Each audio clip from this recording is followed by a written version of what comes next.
Hello and welcome in. I'm Collette Wieland alongside Dr. Stephen Camarata. Always a pleasure to sit down and talk with you.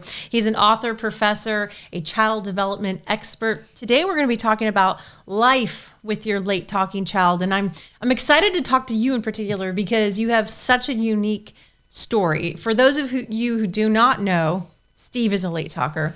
Steve also raised a late talker, and you work with them all over the world. So let's talk about your own experience.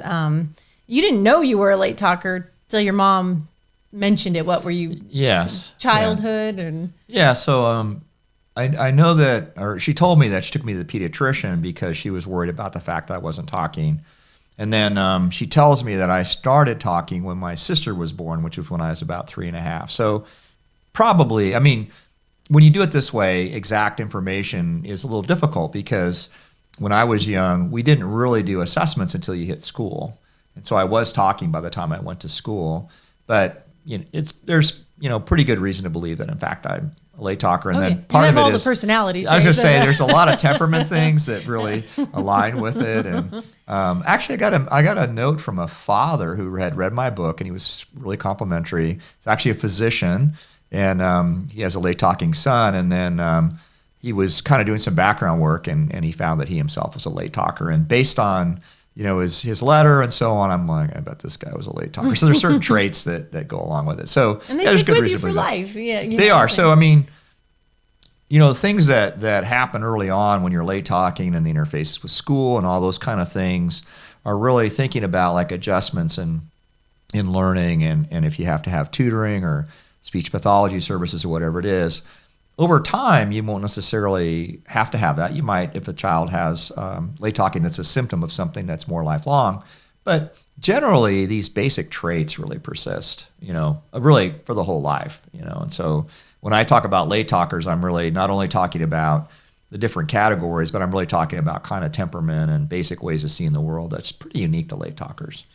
And then you had to raise one, right? Yes. And that's been its own, that was its own journey. And I think my own experience, was really helpful for that. I did want to segue into a little vignette for myself. And one that came up yesterday, I was talking with a family yesterday whose late talking daughter has hearing loss. And one of the things that happened in my journey is that when I would play sports, it really kind of depended on the coach's opinion and things like that. And I wasn't really that interested in kind of recruiting the coach's high opinion of me so I could play. And so by the time I hit high school, it's like, I'm going to do something where the clock says who wins, not a judge or a coach saying, oh, you're better than that person. And I admit there's qualitative things that are legit. I mean, I'm not denying that. But late talkers, we tend to be empiricists. And so I got into track and cross country because even if the coach didn't necessarily like me or think I was a good runner, the clock said and not a person. And that's kind of a basic thing. And my conversation yesterday, this late talking young lady likes basketball because of her hearing loss. Sometimes the coach will yell something to her, or some of their players will yell something to her, and she'll miss it, and it's very frustrating for her. She takes it personal, and so I was kind of discussing this with the family. I said, maybe you want to try swimming or golf or running, something where, other people's opinions just aren't quite as important as what the empirical results are. So that's kind of a little insight into the late talker temperament. There's a famous late talker named Richard Feynman who was a physicist, and his second book is entitled "What Do You Care What Other People Think?" And so I certainly do care what people think. It's important to me, but that also captures a little bit of the late talker mentality in some ways. Does your son have the same temperament? Well, he is his own person, but certainly we have a bond, and he also was a runner. He became an air traffic controller, where the plane stays in the sky. There's a certain amount of empiricism about that, and there's certain benchmarks that they have to fit, and also it's quantitative and visualization. So he certainly shares a lot of traits, and that we do have an affinity and a bond. I love all my children. I'm blessed to have 7 children. I love all of them just amazingly. But he and I, because we're late talkers, share a certain bond. How did you approach life with him and the day-to-day activities? Was it different than the other children? I mean, so the basic kind of foundational family dynamic, was the same. In other words, he had to be accountable. He had to be, do the chores and all the things. We didn't necessarily change that, but because of his needs, for example, so early on, when a late talker initiates verbally, it's really important, to the extent you can, that you respond to that you follow their lead and then provide a teaching model. And so we have 7 children. We're really busy, but when he would initiate, we would immediately attend to him and then respond to him. And the other children were like, "Dad, you do that with us, or you don't do that with us. You do that with him." And I had to kind of help him understand that he needed that, and that was part of what he needed as a late talker. The other thing I think, as you ask your question, and I'm just kind of bringing it to my consciousness now, is that I kind of knew where his journey would go, and so it was easy for me not to panic when I got tests back or homeworks back that were really quite a bit below his peers. He really struggled I was an early reader, so that we're different that way. So he had a reading problem, and so it took us a long time to help him learn to read. And so, they would say, like in 3rd grade, he's not even reading at a kindergarten level and things like that. And I just knew that over time we could handle that. And then the other thing too, with the late talker temperament, when he would have meltdowns in Target or whatever it is that are more intense than other children, some late talkers have meltdowns. It just was easy for me to be patient and not panic. And whenever he would melt down, I would just go and pick him up and take him out. And then we'd wait until he was calm, and then once he was calm, we could take him back in. But it just helps you not to panic in those moments. And then again, like when that kind of stuff happened and other people looked at me in what some people might term as a critical way, it didn't really bother me. It didn't really matter that much to me that they were condemning me or criticizing me as a father. I care about it, but not really. It didn't really affect. It's hard for some parents. Well, this child's different than their children. Yeah. They don't know what I was dealing with, right? And I see this a lot. Like I do when I'm talking to parents, I try to help them. I talk about that story, and I just say, look, people are going to think things. And they may even say some unkind things, and they just don't know your journey. They don't know your story. They don't know your child. And so to the extent you can not let that get into your heart, that's going to be helpful and protective for you. It's easier said than done. I know it is, unless you're a late talker. Then it's easier. Because you know what? People think you're a bad parent. They don't know me, But why is it important for those families to still keep up with their day-to-day activities, to go shopping, to go to church, to go to, play dates, even with the challenges they might face there? Yeah, so there's two important pieces to that. So one is it's really beneficial for the late talker to experience that. Those are learning opportunities. And so one of the real challenges in how we support learning is a lot of our treatments are like sitting at a table with flashcards. It's very rote learning, and it doesn't necessarily transfer the real world. So being in the real world is really important. And then for the family, for the mom, for the dad, having their child be out in the community is also beneficial. And so there's kind of a social, kind of family dynamic, community dynamic, and then there's a what I'll call a generalization and transfer dynamic, where I really want that late talker to have lots of experiences so they learn how to be in the world. And that's only going to happen through those experiences in the real world. Okay, so should a parent sort of prep the people they're around, right? So let's say they're going to a play day. Do they need to go around the playground or whatever and say, okay, this is how my child acts? Great is that question. Necessary? No, it's not necessary. What I tell parents to say is, my child is learning a little differently. Please be patient with them. If anything happens you don't like, let me know. I'll take care of it. But that's it. I don't really go into chapter and verse. In a way, we just kind of let it unfold. Now if the child has aggression and they're hitting other children, well, obviously we want to make sure that's not happening. But for things like they're quiet, other children are inviting them to play, they don't join in, and things like that, then it's fine to kind of communicate with the other parents, what's happening and why. But just a very shallow. You don't have to go in chapter and verse. You don't have to say, oh, my child's been labeled as this, that, and the other, and all this kind of thing. So a good example is when my late talking son went into kindergarten. The teacher was awesome. All his teachers were great. Well, there were some that weren't great, but most were great.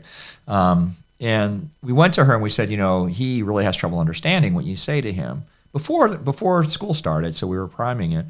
And then like about 6 weeks later, we had our teacher meeting and she said, I don't think your son understands what I say to him. We had told her that, but she didn't really process it. But she was a good enough teacher that she figured it out. And that's kind of what I would say. You don't need to go chapter and verse. But, let people know that, your child's a little different, and may notice some differences. And if there's anything like that, just to communicate with you, that you'll handle it. What about the peers? I mean, do the peers need a special skill set to be able to interact? It's really funny because the preschool kids, they all just kind of there's like adjacent play. Yeah, they don't really interact, And then as the kids get older, like some of the kids will pick on the late talker, and it's important for an adult to help them understand, that they shouldn't be picking on this late talker, or they shouldn't be picking on anybody, but it's going to happen, and then people need to respond to it. But you don't necessarily need a special set. One of the things that we do recommend is if you're gonna start introducing peers in a thoughtful way, it's better to have an older child interact with them, and you can prime them saying, hey, we want you to come in and play with my little late talking child. He's learning a little differently. He needs some help, socially, and we want you to come in and play with him, play games and things like that, and just be patient with him. And normally that's enough. The children are actually pretty sensitive and pretty good, and they will attune themselves to it. Except for like the preschoolers, they just do parallel play, and they'll just ignore it, and it's fine. We've talked a lot about situations that can be stressful for a late talker. Specifically, let's say it's a room where there's a lot of talking. Maybe a teacher's pulled out a book and everyone's supposed to sit in circle time. How can parents help their child in those everyday situations to be less stressed about it? Yeah, wow. One of the real challenges is that a lot of schools are really, really pretty focused on compliance, and forcing kids into circle time is something we spend a lot of time on, and it's really not necessary. There's a belief that the kids have to comply and sit in circle time in order to learn. Definitely not true, but there's a strong belief on it. And so there's kind of two sides to it. So working with the school to understand that they really don't need to be forcing this child, and then giving the child some self-calming strategies. The best thing really is to kind of let them know it's a certain amount of time, and then have a countdown timer so they know that it's not just infinite and open-ended. For a lot of them, when that talking's happening, they don't understand it. It's just like starting like a cascade of anxiety where it's like, oh, when's this going to stop? How do I get out of here? And that really triggers meltdown, or what they call elopement, which is running out of the classroom, escape, and so on. And we've done so much of this, and it's pretty straightforward and pretty easy to deal with. But the main thing really is to work with the teachers to try to understand, see the signals, and not push the child to that point. But we do want to give some self-calming strategies as well. Again, these really shouldn't be long explanations. It really should be show and tell, which is the main way you teach late talkers. So you're gonna say 1 minute, hit the countdown timer, and then let them loose without a lot of elaborate explanations. Because if you're doing a lot of elaborate explanations, you're raising their stress level. Yeah. Oh yeah. Well, And I don't mean to condemn parents. Please don't hear that. No, I'm guilty of it, Steve. After talking to you, looking back, you're an awesome mom. I've seen you in action. You're an awesome mom. No, but I recall several times when they were 2 or 3, and I would sit there and try to talk to them like an adult and be like, giving this long-winded explanation, right. And they're just staring at me, and I expect them to fully understand and comply with Yeah, number one, they won't. And number two, if they were late talkers, they would have been out of there. They would have been tantruming or somehow trying to, truncate that explanation a bit. Well, if I could go back in time with my time machine. It's not given to us, and now you're doing the stress or guilt thing, so please stop. You're a wonderful mom. Thank you, Steve. I do want to talk about families lastly. So if you have a late talker, or someone who needs required speech therapy, or whatever the situation is it beneficial or necessary for everyone in the family to partake in that so that they can help their sibling, so older or younger children? So the way I say this is that the speech pathologist or whoever's helping your child should offer that. They always, we have a lot of data now that, parent support is beneficial. Having a combination of clinician and parent support is optimal. On the other hand, families are under a lot of stress, and I will say that I've seen talks and presentations and case reports where a family has a lot on their plate, and then there's really high expectations that they actually do the same things that are in the clinic, which adds to their burden. So my answer is parents should always be offered that. They should do as much of it as they can, but there also needs to be an understanding that the parents have many things in their lives, and that they shouldn't necessarily have to become the child's only clinician. And so the way I teach it is we think about primary things like I mentioned in an earlier podcast, or maybe this one, this idea of when a child initiates responding. That's really good. And if you can set aside a half an hour in the morning, half an hour in the evening where you just pay attention to that child and do that, that's very beneficial if you can do it. If you can do it more, great. If you can't, no guilt. Okay, so there's things you can do, and then if there's more academic things, whatever it is that you have that you can do it. But the clinician shouldn't see you as an adversary. They should see you as a value added to what they're doing, and it should be teamwork always. And a parent should always be offered that opportunity. But if they don't meet everything, they should never be guilted into doing something else. Does that make sense? You understand the balance here? Okay. Oh, absolutely. So the parents' role in continuing and supporting that at home. But what about the siblings? Siblings too. Bring them in. Some of Vincent's older siblings would read to him and play with him, and in a way, you can set up one-on-one time. And we had 7 kids, so it's group management. But certainly older siblings. Actually, younger siblings are great because they're gonna demand the attention and the interaction. In a sense, they're gonna be recruiting peer interaction from the older late talker, so that can be very beneficial too. So we don't want to put any burden or guilt on the siblings per se, but we want to bring them in on it for sure. Absolutely, this child's part of the family, and there's this bi-directional benefit that happens. We absolutely want to maximize that to the extent we can.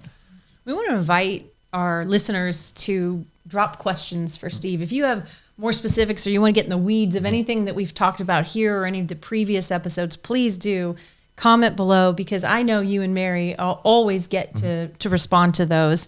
So thank you for that, and thank you for being here always. In the meantime, click subscribe so we can keep getting this information to you. There's a little bell, hit it. And of course, you can always check out the Late Talkers Foundation website.